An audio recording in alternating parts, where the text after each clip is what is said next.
Yo, yo, yo, what's good YouTube? It's B4 Reacts back with another video. Today's video is completely different to what I normally do. As if you're new to the channel, I am a P-pop and K-pop reactor. I react to like foreign type music, type stuff like that. But today I thought I'll do something different. I'm British and I want to learn some stuff about America. So in this video I'm going to be reacting to 8 American things Britain doesn't even have a word for, part 1. So as a Brit, I thought this would be an alright perspective to see, you know? Like, let's see what 8 things America, has that Britain doesn't have a word for, you know what I mean? So yeah, let's get straight to it. Let's go. Important for British people living in America like me to know the difference. So it's very important for British people living in America like me to know the difference between the shoe brand and something else that Americans call a hush puppy before I put my foot in it, literally in the case of the shoe. Hello, I'm Lawrence Brown and I'm on a quest to uncover all of the memos that Britain and America lost in the pond, and one of those memos pertains to words. And you and I both know this by now. It's often said that Britain and America are two nations divided by a common language. And what does this mean? It means that English is a prominent language in both countries, but that we have different words and spellings and pronunciations for the same thing. I'm always like that, so I speak to a lot of American people, right? Because I've got a lot of American friends, and I live in Britain, but over online and that, since I've been doing my YouTube and TikTok, blah, blah, blah, social media, I've met a lot of American mates, and I've made a few songs with American people. And there's like, sometimes they'll be saying something, and I never understand what they're saying because I only know the British language, and I know Americans, they speak English, but the fact is they pronounce their words, like, some of the words differently, and I'm like, why don't you just say it how it's supposed to be said instead of pronouncing it out in some weird way, you know what I mean? But what if I told you right here and now that both Britain and America have things for which the other country doesn't even have words? Well, today I'll be looking at a selection of those from the United States of America, a country I've lived in for the past 13 years. Now, as with all things Britain and America, a lot of these words come back to food, whereas some of them pertain to social customs, the law, and America's obscenely large landscape. And so without further ado, here are 8 American things that Britain doesn't even have a word for. Here's a story. Several years ago, my wife took me to the Indiana State Fair. And when I say she took me there, I got absolutely no say in the matter. And even as we stood in line for the world's most famous pig race, I couldn't help but look around me and notice the types of fair food that were on offer. Of course, you had cotton candy, and of course the British do have a word for that. It's candy floss. You had hot dogs. It is candy floss, yeah. But, well, we call it candy floss, but sometimes I call it cotton candy. Because it's like when you're trying to explain something to American people, we're like, I had candy floss today, and they're like, what's candy floss? And I'm like, cotton candy. It's like, Otherwise known in Britain as hot dogs. And then you had elephant floss. You had hot dogs, otherwise known in Britain as hot dogs. And then you had elephant ear. And some British people, perhaps even some American people, might be thinking, ooh, you ate a part of an elephant? No, thank goodness it's not a real elephant ear. No, this is just a type of fried dough that happens to be shaped like an elephant ear or a frisbee gone wrong. And the reason that I say that some Americans might not recognize this name is that it goes by different pseudonyms. I've never heard of elephant ear.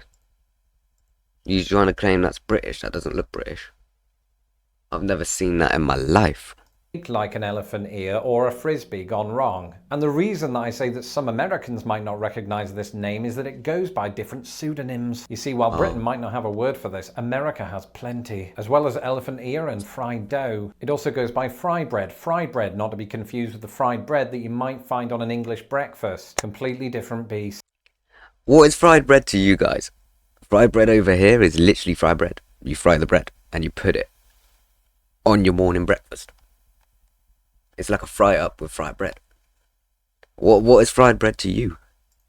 America has plenty, as well as elephant ear and fried dough. It also goes by fry bread. Fry bread, not to be confused with the fried bread that you might find on an English breakfast. Completely different beast. Doughboys, scones, again not to be confused with an English scone / scone. Pizza frit, or my personal favourite, frying saucers. And while we're on the subject of American-derived food, that brings us on to this.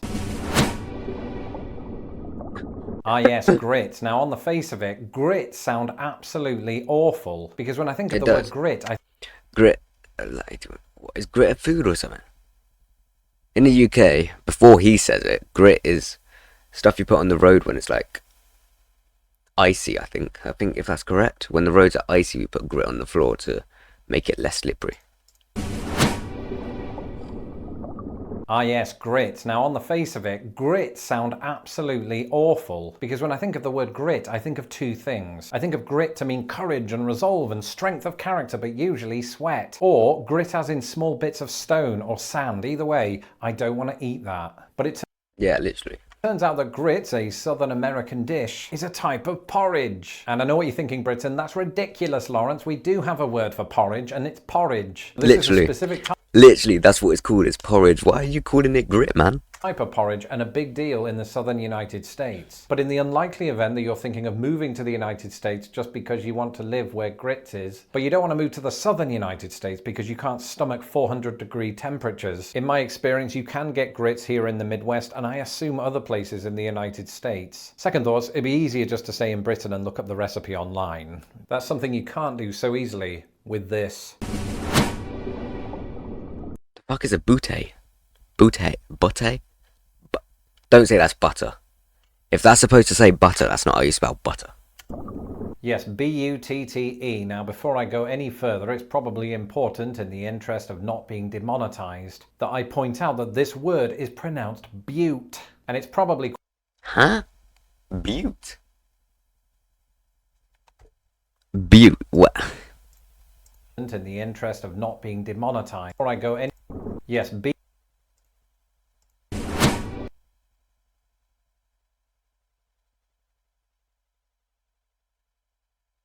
I mean, I guess you can get butte from it, but then you're missing out the E. Because you can be said in two different ways. You've got you and then you got Like, you can say you as an or you as a U. So it can either be butte, because E for the because you say as E. So butte.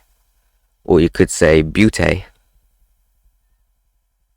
But where did you get butte from? Because you're missing out the E. Yes, B-U-T-T-E. Now, before I go any further, it's probably important, in the interest of not being demonetized, that I point out that this word is pronounced butte. And it's probably quite an appropriate pronunciation because buttes are often beautiful, or at the very least, stunning. Now, some people might be thinking, get to the point, what on earth is a butte? Well, a butte is a very specific type of hill, and this specific type of hill is not commonly found in Britain. It's a type of hill that has a flat top and vertical or nearly vertical sides. Think of the Mitten Butte in Monument Valley in Arizona, or Devil's Tower in Wyoming, or I'm not going to say what I'm going to say, but I'm going to just say, what does that look like to you? That picture right there, what does that look like to you? to give it its official name, Richard Dreyfuss's mashed potato. And now that we're 3 words into the list, do you want me to go on to number 4? In other words, do you want some more? Do you want some more? Do you want some more? Well, bring it on. Please, sir, give me some more. Please, sir, I want some more. S'mores. You see what I did there? When I first moved to the United States, I was offered a s'more and I turned it down because I was frightened of what it might be. And then somebody described the content and my love for them from that moment on only grew, just like my waistline. Of course, Americans know what a s'more is, but this is for my British viewers, i.e. my mum. An official s'more is a roasted marshmallow, right, stuck to a slab of chocolate.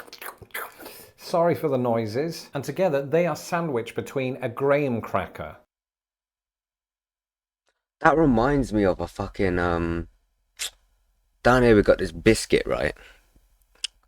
What do you guys call biscuits? I don't know what you guys call biscuits. But, you got these biscuits and it's literally You got the two biscuits, and then inside you got like chocolate, and you can get marshmallows and stuff like that. It reminds me of that. Right, and if you're wondering what a grain cracker is, it's similar to what the British would call a digestive biscuit, except it's square and Americans pronounce it gram. And because of the A digestive biscuit, if you don't know, it's a circle biscuit, and it's got chocolate across the top of it. fried marshmallow element to all of this, it's perfect to make one while you're camping. And you might be wondering, why is it called s'more with an apostrophe? Because it's a contraction of some more, meaning that my segue surprisingly made sense for once. Unlike this one, bring on the dogs. Car hop. Car hop down in the UK is when you hop from car to car, but yeah.